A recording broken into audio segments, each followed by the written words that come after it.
সন্তানকে উত্তম আদব শিক্ষা দেয়া পিতা মাতার পক্ষ থেকে শ্রেষ্ঠ উপহার। কাউকে আদব শেখানোর সবচেয়ে ভালো সময় হচ্ছে শৈশবকাল। তাই সন্তানকে উত্তম আদব কায়দা শেখাতে, রুচিশীল ও মার্জিত করে গড়ে তুলতে আমরা নিয়ে এসেছি চমৎকার একটি সিরিজ, ছোটদের আদব সিরিজ।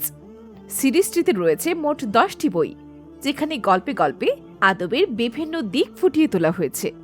বইগুলো হলো কথা বলার আদব, সাক্ষাৎ করার আদব, পড়াশোনা করার আদব, খেলাধুলা করার আদব, খাওয়া দাওয়ার আদব, ঘুমানোর আদব, রাস্তায় চলাচলের আদব, পোশাক পরার আদব, পবিত্রতা অর্জন করার আদব ও ইবাদত করার আদব। সিরিজটি সাজানো হয়েছে শিশুতোষ মন মানসিকতার চিন্তা করেই, তাই জটিল শব্দ ও বড় কোনো বাক্য ব্যবহার করা হয়নি। সহজ এবং সাবলীল ভাষা ব্যবহার করা হয়েছে এবং প্রতি পৃষ্ঠায় রয়েছে মন করা ছবি ও দৃশ্য। আপনার সন্তানের আদব যেন সুন্দর হয়, সেই উদ্দেশ্যেই সাজানো হয়েছে সিরিজটি। তাই আপনার আদরের সন্তানকে ছোট থেকে আদব কায়দা শেখাতে, রুচিশীল ও মার্জিত করে গড়ে তুলতে তুলে দিন এই আদব সিরিজটি। বইগুলো পেতে এখনই অর্ডার করুন।